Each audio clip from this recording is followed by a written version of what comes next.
Hey everybody! So this is my first MARCHintosh. Well, it's not really my first MARCHintosh video. It's really my second, but whatever. Anyway, first HyperCard MARCHintosh video.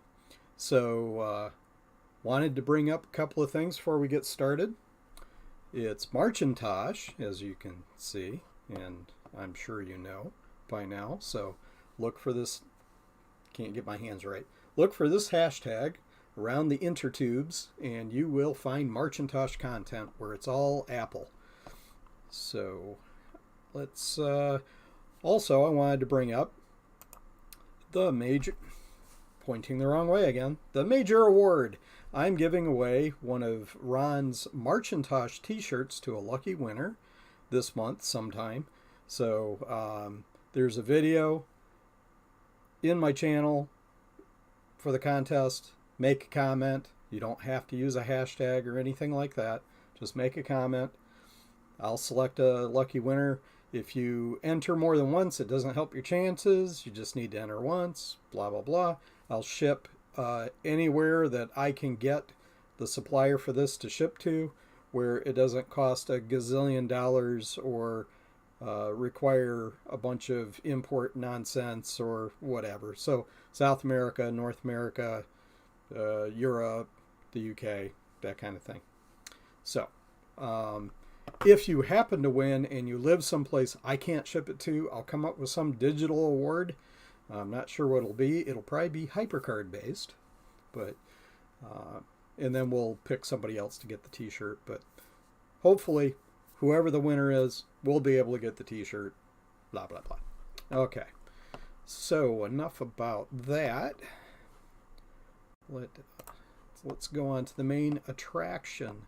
So there's a bunch of different techniques for animating things in HyperCard. And before we get started with that, I'm going to welcome people to the chat. Who we got?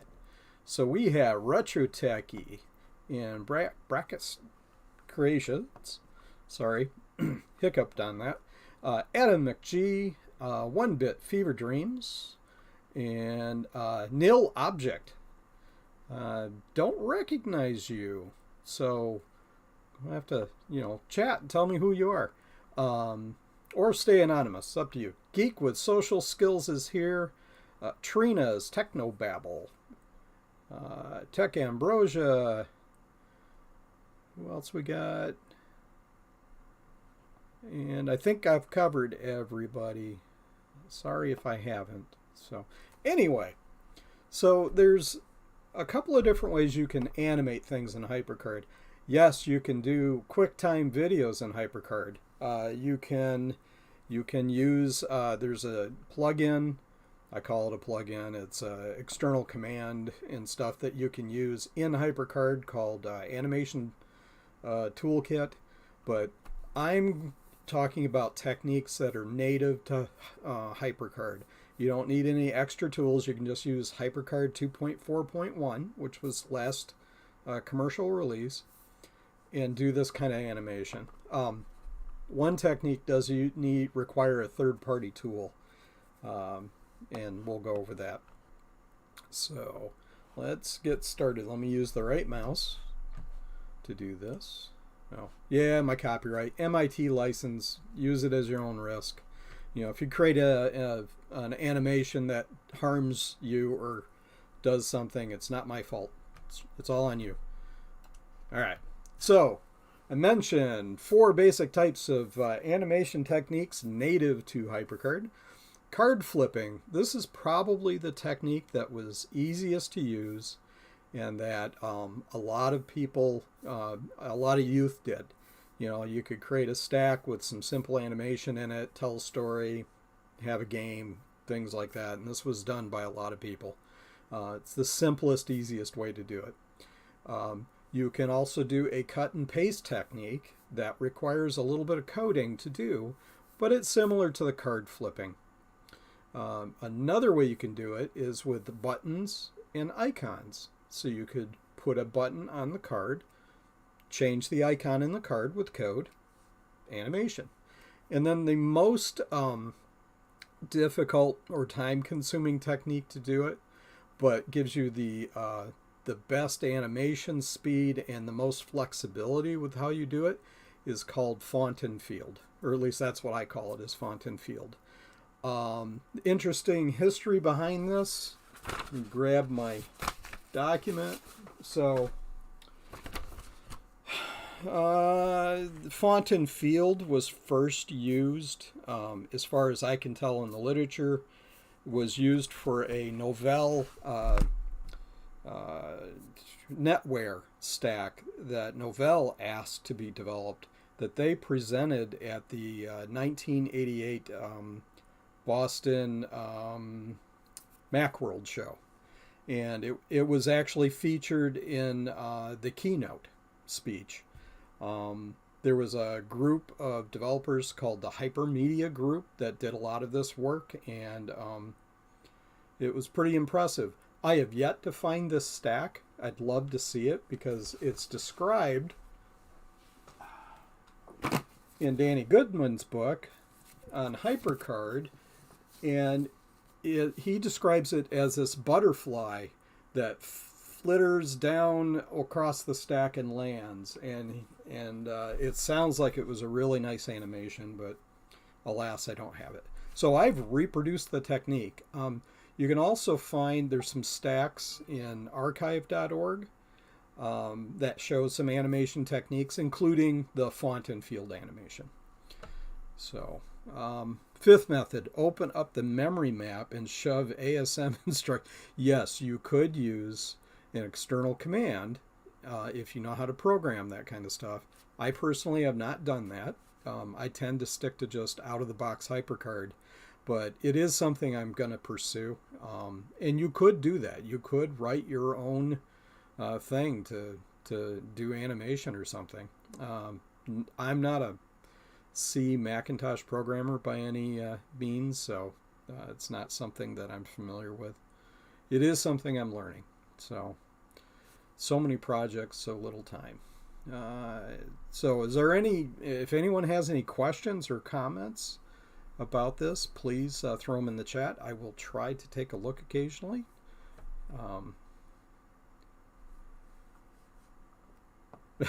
Shovel line after line of instructions right under the program counter's nose. Yep.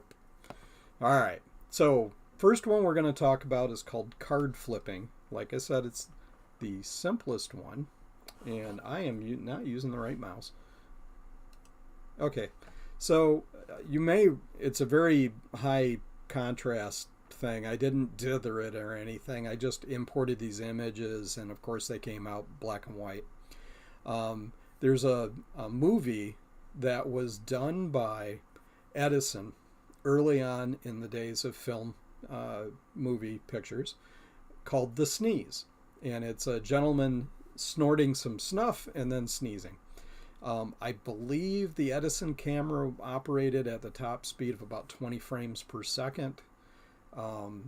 And it was actually something that Edison didn't invent that kind of movie camera.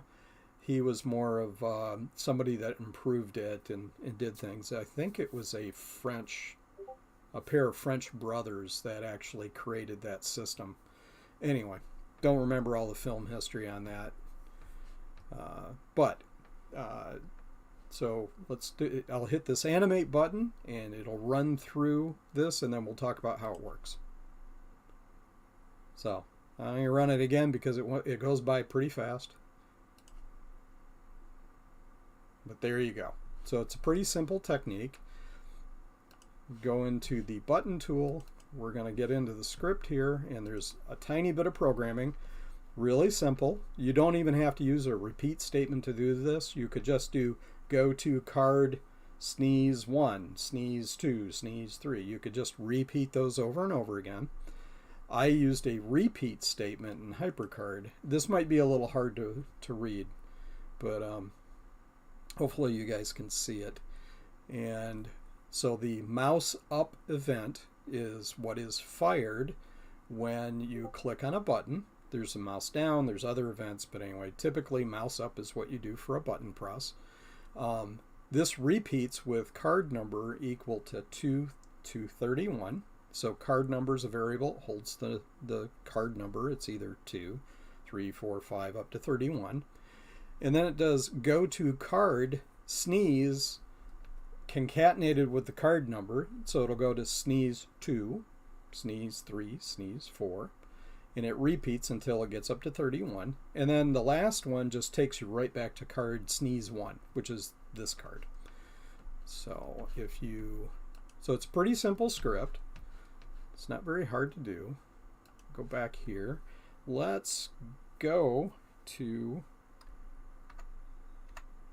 this is the first card that is, or second card I should say. If we look at the card info, it's named Sneeze 2. And all I did was paste the image, a frame of the animation, the movie, into the upper corner here. So I copied it from, I'm using GIF converter or something like that. Yeah, I think it's GIF converter to grab images, and you just copy and paste them into here. If you go to the next frame, this is sneeze 3, 4, 5, ad nauseum. So you can see you could just move through the cards yourself and do this animation. But this is what the script does for you.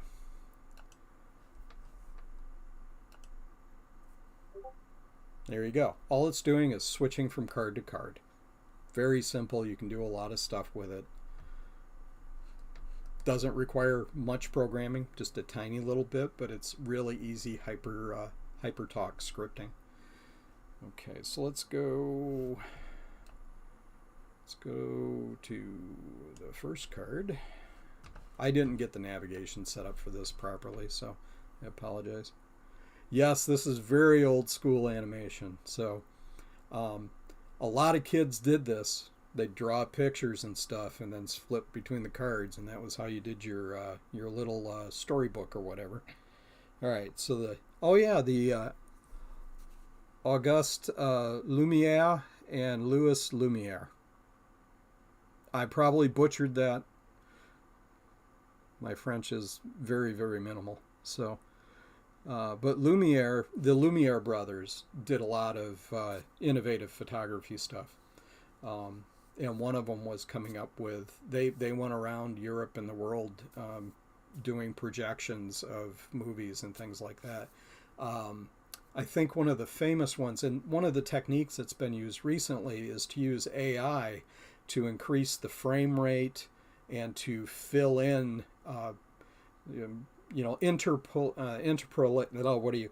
interpolate between pixels to increase the resolution of old films.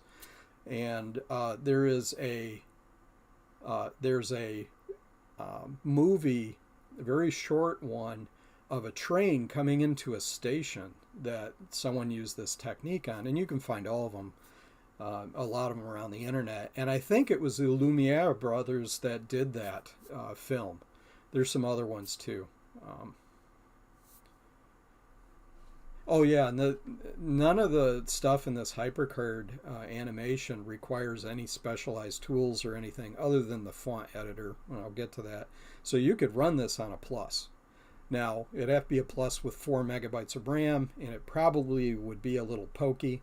HyperCard uses like a megabyte of RAM when it runs. But anyway, getting on to the next technique. So card flipping is pretty primitive.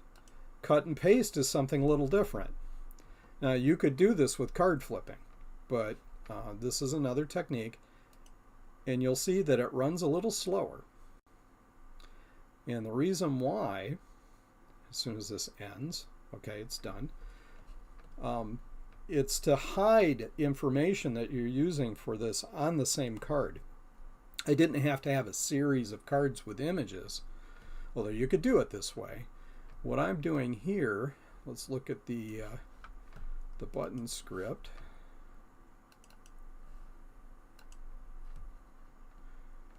It's a little more complicated. I'm actually copying images from a grid pattern and pasting them into that location. So I have to figure out the offset, the vertical and horizontal offset for each frame.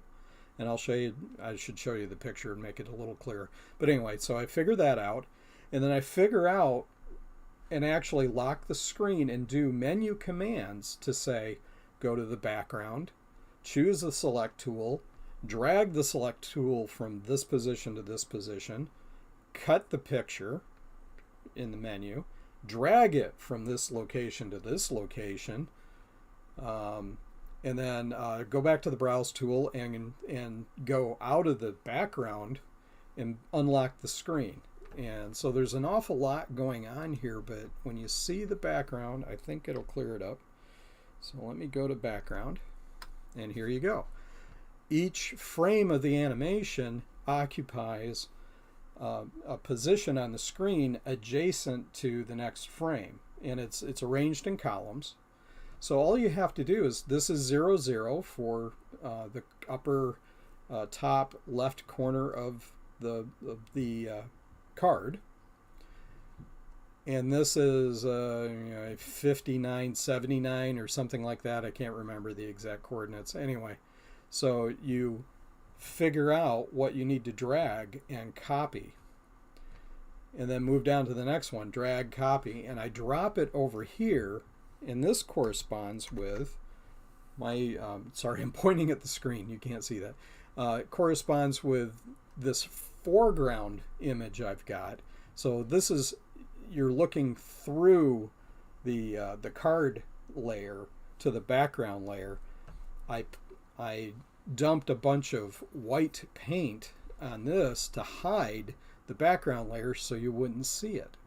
So yeah, actually, if I get the erase tool, you can see some of the images in the background. So now I got to clean that up. Actually, I could probably undo. You get one layer of one step of undo. You don't get more than that. Anyway, so this is another way to animate, and the nice thing is that you could have everything contained on a single card. You don't have to have a bunch of cards. Cut and paste is probably 1-bit fever dreams. Cut and paste is probably how most games did it in C for animated several state sprites using block move and making sure. Yep. So you could in C, and I'm thinking back to my DOS days, I didn't really do this, but you could have areas of memory, and you would swap that area of memory with the video memory, and that way you could just do that to you'd update the video RAM to display the image. I never did any of that kind of bit banging before, but you're right, that probably was the technique that was used, so that you're doing just memory manipulation and doing it as quickly as you can. Of course, the danger there is you could stomp all over the stack for the program or the operating system or anything else. Anyway, long story short, so that's another technique. Let's go back. Okay. The third technique is button and icon. And this takes a little bit of work and a little bit of programming, but it's not as tedious as the trying to do the cut and paste technique. And it doesn't require hiding a bunch of cards with images on them. What you do is you create a button and you change the icon for the button. So you use the icon editor to create a bunch of icons. And let's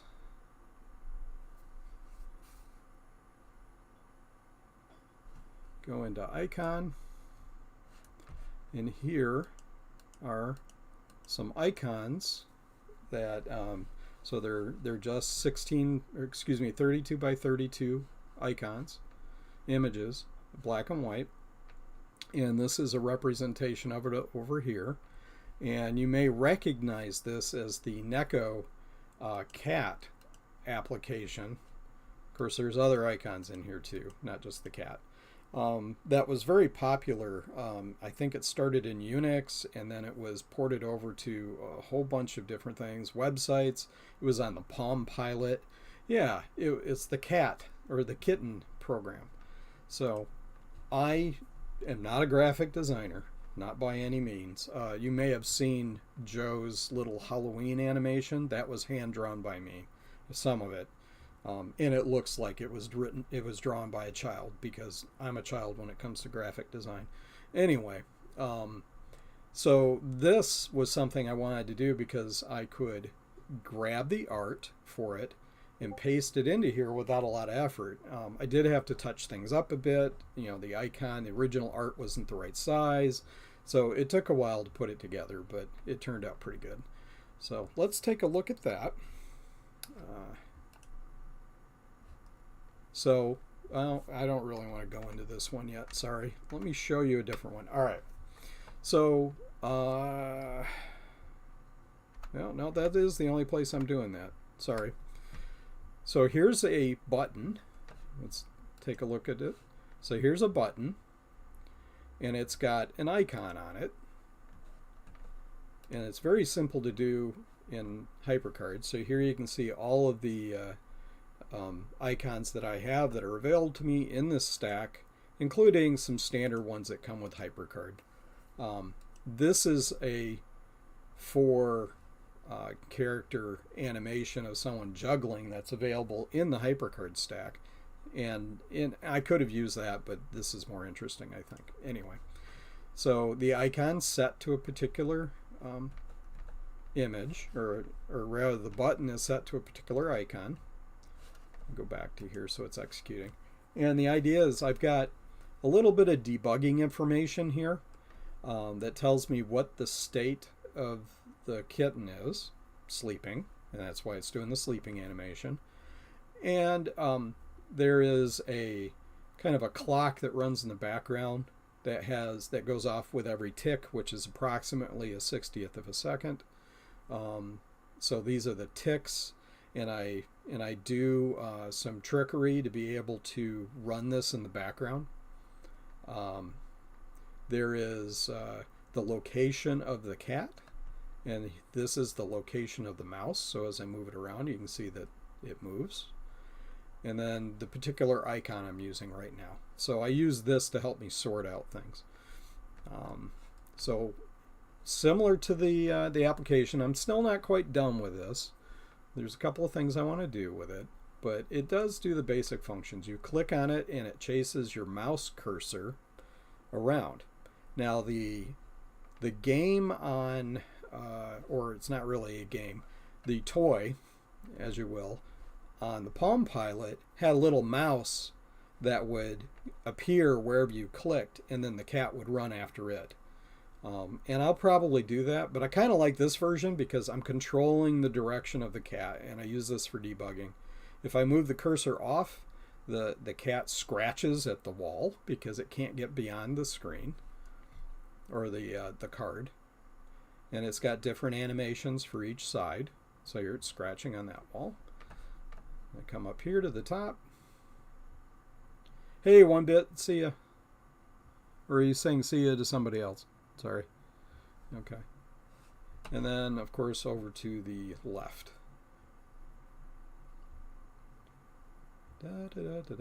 There's a Z-axis layer concept with HyperCard.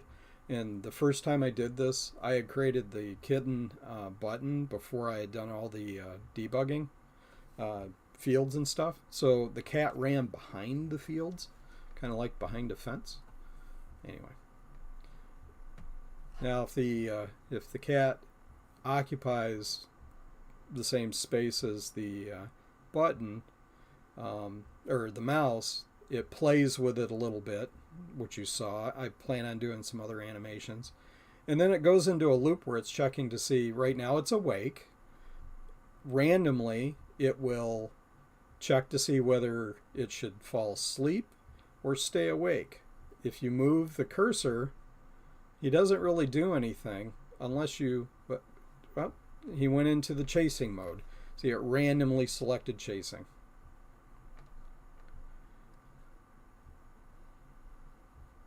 Okay, if I click on the little house, the mouse went into his home.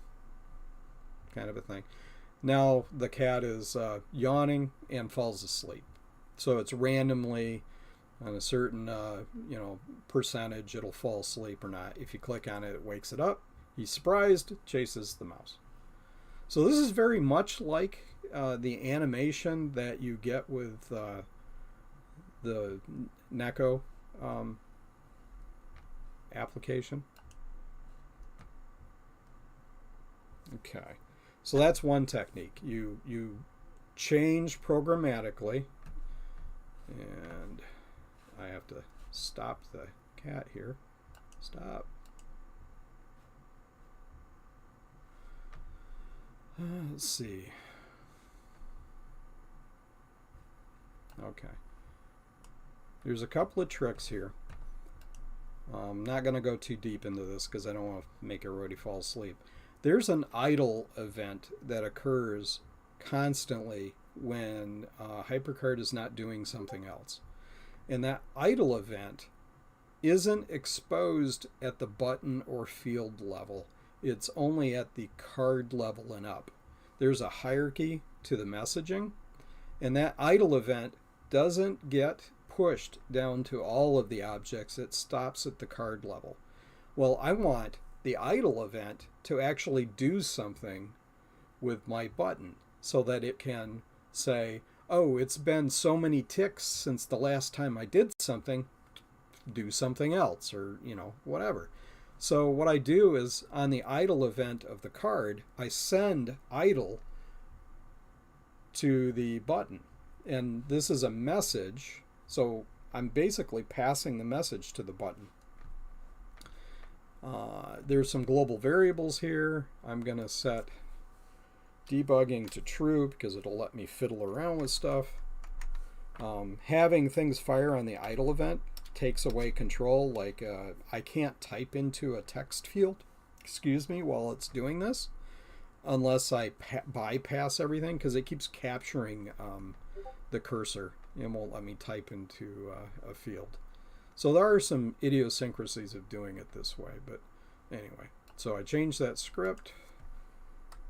That on-card event happens when you run into the card, so you see nothing's happening now.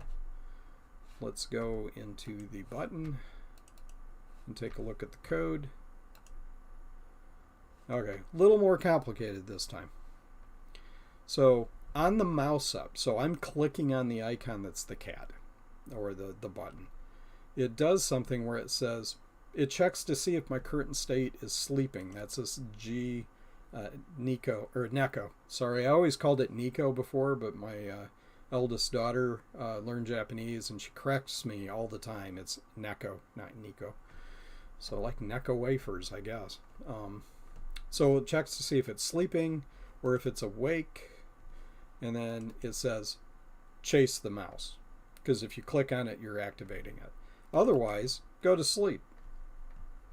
On leaving, mouse leave. So another event that happens is you move the cursor off of the mouse, or off of the button, so off the cat.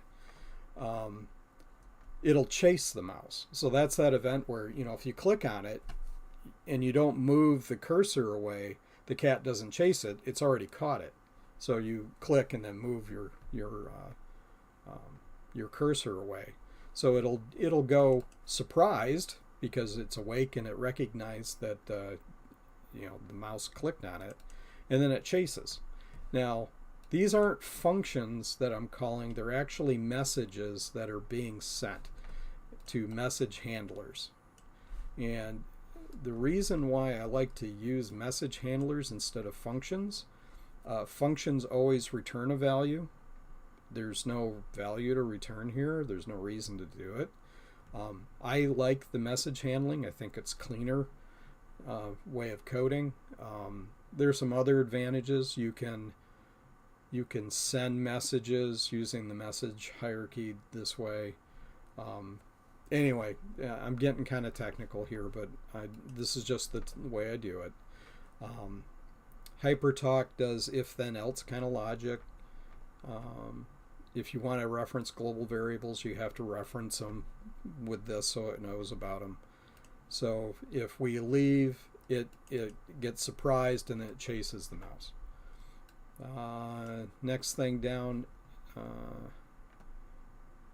Oh, I tried to turn the mouse cursor from the finger pointer icon into an actual mouse, because you can also change the cursor.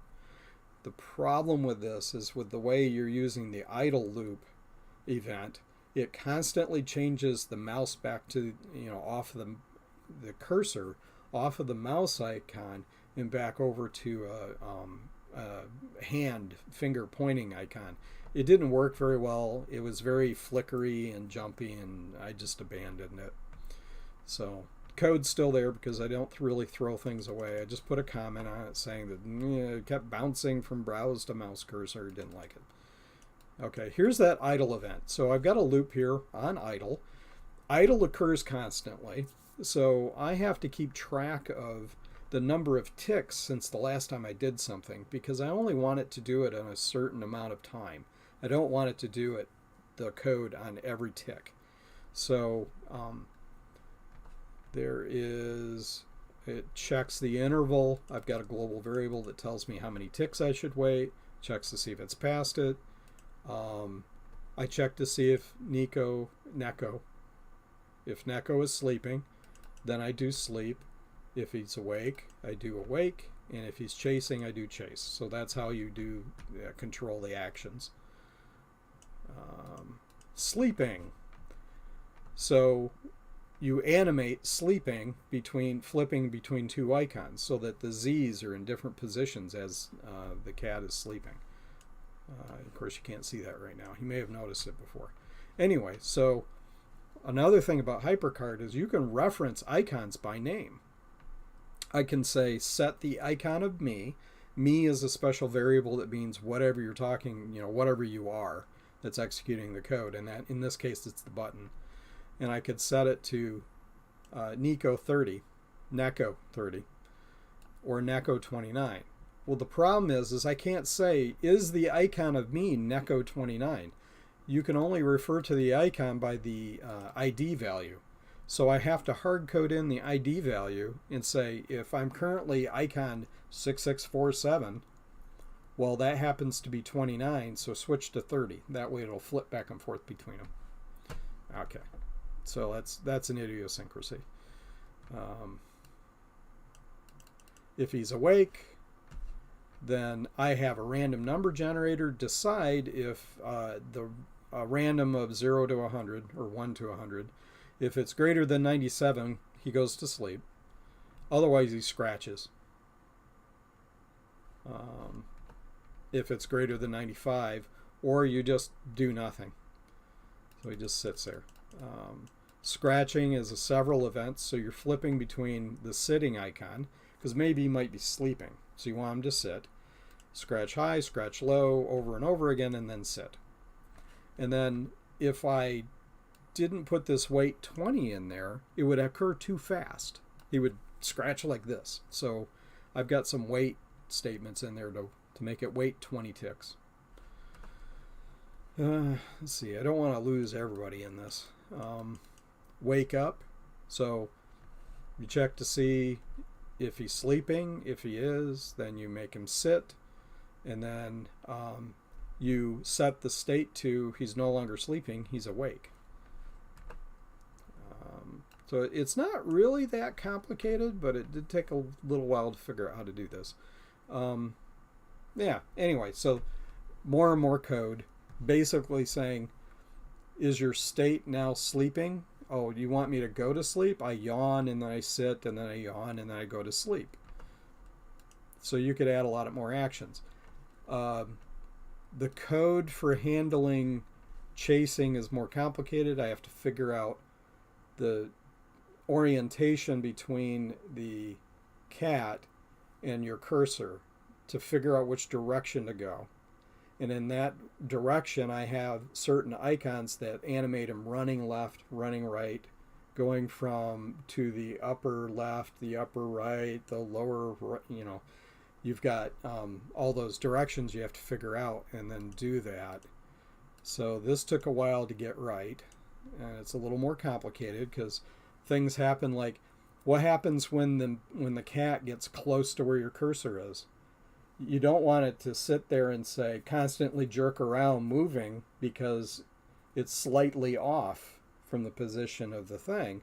So you have a zone around your cursor that says it's close enough, stop, he's caught it. You know, that kind of thing. That came out while I was working on the code. All right, so enough about that code. But I think it turned out pretty well. Let me turn this back on, go back in the card info. There's other ways I could do this. This is just the easiest way. So we're going to turn them back on. And I'm going to reset the variables by going back into the card. He's sleeping. All right, so let's go.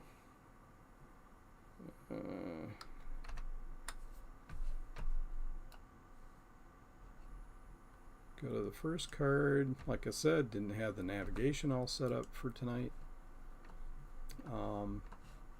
Font in field. Oh, yeah. Something else. I made a little toy here. This is font in field animation. So the same actions that I programmed in for the icons, I actually put into a font. You'll notice that the cat is much bigger than an icon can be. And the advantage here is I can make this font as big as I want within a reasonable limit. I think you can go up to 127 point for a font inside the classic OS. And they're black and white fonts. They're not color. You know, there's a bunch of limitations to doing it, so it'll work on a plus. But the nice thing is that you can actually artificially make the font representation bigger, and you do this with a font or with a character field. So this is just a field. If I go into text style, you're not going to see this font listed here in the normal fonts. HyperCard is kind of hard-coded for a certain set of fonts. They can be missing, but you can't add more to the list here, or at least I haven't figured out how. Maybe there's an external command for doing it or something, I don't know. But you can see the representation here. I used HyperTalk to actually set the font to the font that I put into the resource fork for this stack. So I won't explain all the technical details behind it in this video. I just wanted to present what I did here. I'm going to do further videos where I go into each of the more complicated techniques and talk about the details on them. But suffice it to say, I had to build a font that had each cat for the animation. And each one of these buttons does a particular animation. So there's the scratch, sleeping, so it's flipping between A and B, you know, different fonts. Scratching up, surprise. You'll notice something else too. It lifts up 1 pixel because I don't quite have the reference for the font correct. The surprise font letter is 1 pixel too high, so he kind of lifts up when he's surprised. Maybe I'll leave it that way. Same with the cleaning. You notice he jumps up and down a little bit. Now this is something else you can do with a font in a field. So this field occupies a certain position on the screen. You can actually programmatically move that field around, so you can create running animation. And this is what you can see how the field runs behind the buttons. This is what they did in that Novell stack I was talking about, where Novell, the Hypermedia group, created a font with that butterfly animation in it, made a huge font, very detailed, because you have a lot of pixels to work with then, and then had the butterfly come in, you know, apparently flap its wings across the card. I'd love to see that animation. I don't know if the keynote speech has video. I've looked all over the internet. I haven't been able to find it. Computer Chronicles covered the show. They talked about HyperCard. They didn't show that. So it might be lost. But I'd really dearly like to find it. So I also created, to give you an idea, the Naya, I don't remember how to pronounce it, cat. So I've got a little button you press to animate, and it goes through the font frames to do this little cat animation. Alright, so let's take a quick look at the font. So I am using a program called Fontastic Plus, and this was something that was one of the fonts that, or font programs that was recommended. Anyway, it's pretty simple to use. Took me a bit to understand. You can do kerning and all sorts of, fancy stuff with the fonts, but so you can see each one of these is a character. So if I edit the font, oh come on, oh that's right, you gotta, it's a little weird on how this works. Anyway, so here's the letter A, B, C, D, through the alphabet. So you can imagine I started with A just to keep it simple. I could have gone all the way up here to this symbol. You could get quite a large number of frames into a font this way. I ended up only going up to, let's see, I got to Z uppercase and then a couple of symbols and then into lowercase b before I had done everything I needed for it. So this was tedious.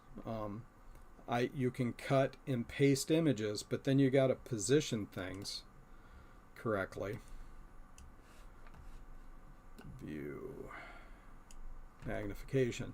So your font is set up. I created these artificial lines to help center the image, and then it's a 72 width, so it's a 72 point font. So you have to set the width for it, and then I position everything so that it occurs right at the bottom of the font space and takes up as much of it as I possibly can. That's why this is a little chunky instead of being more finely drawn, because again, I'm not a graphic artist, but somebody with graphic skills could go in and actually animate a bunch of stuff this way. It would be pretty cool. So that's it for the font. What else can I tell you about? So let's look at the code for this. It's pretty simple. We're going to go in and look at the animate button. And I did something similar here. Send animate Nyan to the card field Nyan. So again, I'm using messaging. So you click that button and it does that. So if we go to the field and look at the script for the field. So I'm trying to do more object-oriented programming here. Quick peek at the resource fork. Yeah, I'll show you guys the resource fork for that. I stole that cat. There was a website that had the icons available, so it's not my art. The Nyan cat, that I had to kind of piece together, so there's not as many frames. So anyway, I have a global wait ticks kind of a thing, so that I'm waiting a certain number of ticks between each character. I put the uppercase A into the card field Nyan. I used a hyper talk command to set the font, and I did that using the message tool. So it's a really simple animation. That's the message bar, and you could do set font type to whatever the name of the font is. As long as it's in the resource fork, it'll find it. So what is a resource fork? So kind of a clever thing that they did for the Macintosh. All the files have both a data fork and a resource fork. So you can think of a data fork as being the text of your text document. And the resource fork would be, I don't think there's any resources on a text document. I don't know. Anyway, a resource fork is icons and picked files and any other kind of resources that a program might need or a document might need. HyperCard Stack is a document. HyperCard's the program that runs it. HyperCard itself has icons and other resources that are on the home stack and in HyperCard itself. You can edit the resource fork for a card stack. You have to be a little careful. There's some rules behind it.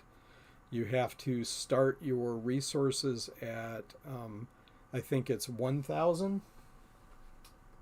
I had a reference in that book. What did I do with the book?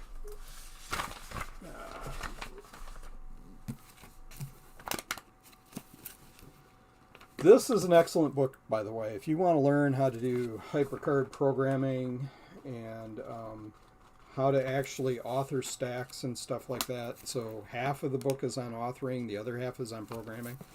It's an excellent resource.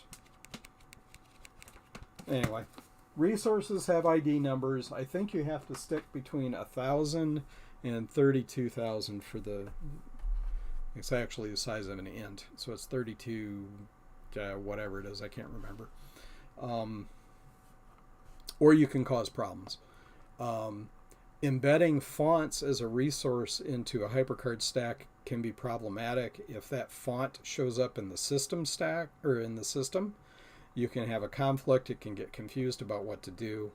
So you have to be careful with that kind of stuff. So anyway, getting rather technical now, but if we go start up resource,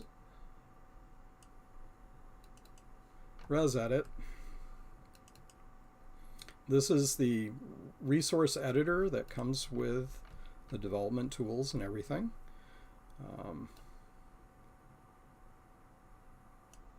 We should, oh, hang on here, cancel. I should close this stack. I don't want to be in it and then opening it too. So we're going to quit HyperCard. And go back to the resource editor. We will open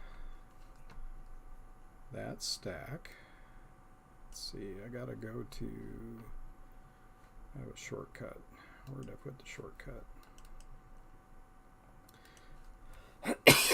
Excuse me. Gonna open the stack. Okay, here are the resources that are available in this HyperCard stack. Here's the mouse cursor that I tried to build. So you can see I'm trying to animate a cursor. There isn't a native way of building a cursor inside HyperCard. They have an icon editor, but they didn't give you a cursor editor. So this is how you have to do it. Here's the font. And I do not understand everything about font development. I just learned enough to be dangerous. So here's Neko and here's Nyan. So you can see the most of the font is garbage. But here's that view of that character. And here's the next one. So if you look, I can actually animate it by flipping through the different fonts. So there aren't that many for Nyan.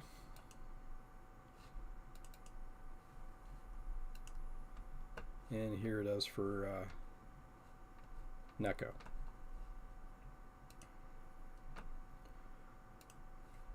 There's also icon resources. So here's all the icons.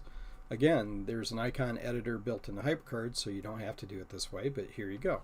And you can see there's numbered resources, icon IDs for these. Here's our startled cat. So I had to go in here, paste these into the editor, and then kind of fix them and clean them up a little bit. Make sure they were positioned in the center so that the cat doesn't jerk around when you change it. All that kind of stuff. Anyway, so that's your resource fork. There are some tools in HyperCard for dealing with resources. Not many, but there is. There is a HyperCard stack. We're going to go into the home stack for HyperCard. Okay, I'm going to finish up here in a few minutes because I didn't want this to go too late. I have to work tomorrow. I have 3 people I got to interview tomorrow at work. So, all right. So if we go to Power Tools,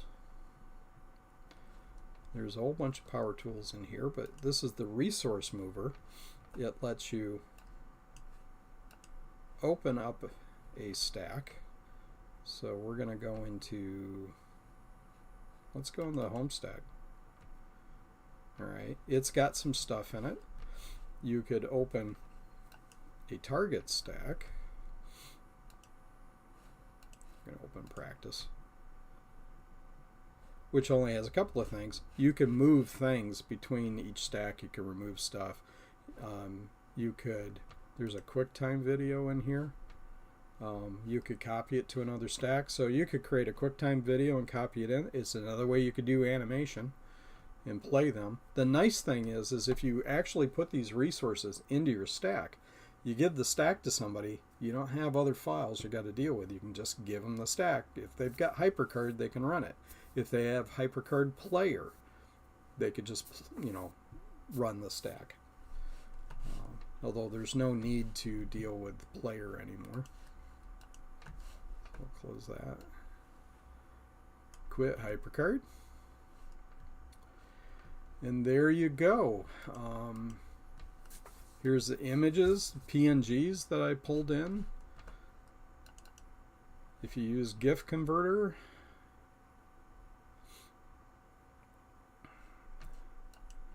and you open a graphic,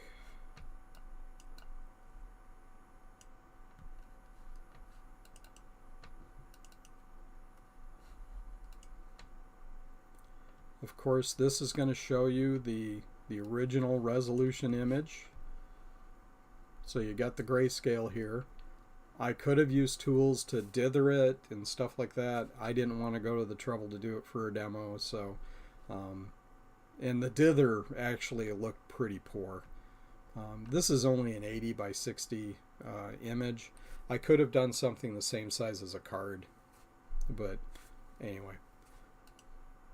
So I just copy and paste right into HyperCard stack. Always puts it in the upper corner. It's pretty simple to do this.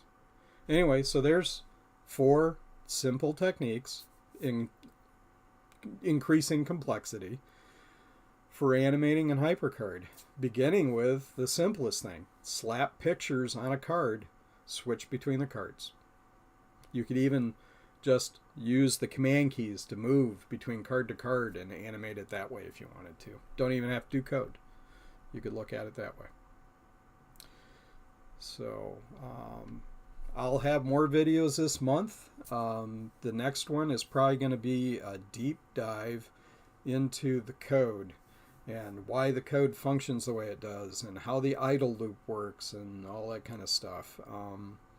So it might be a little too academic and tedious for people, but if you're interested, come on in. I might do some other animation techniques. I've never used any of the third-party tools that supposedly work with HyperCard to do animation. Maybe I'll actually kind of break my rule and get away from doing just stock out of the box HyperCard. So we'll see. Anyway. So this stack will be posted after I clean up a few things. It'll be up on archive.org. I'll make sure that there's a link in the posted about that. So if anybody wants to play around with it, you're free to take it and do what you will with it. I guess that's it. Quick look. I want to thank everybody that showed up. I have a much more success programming than I do working on hardware, although I'm trying. So I want to thank everybody that's helped me with learning how to do the hardware stuff. It's been a lot of fun learning it, and I hope to get better, and I'm sure I will. But I also want to share the programming stuff because, you know, hardware is half the deal. The other half is what you do with the computer, right? So that's it. I'll see everybody next time. Thanks for coming.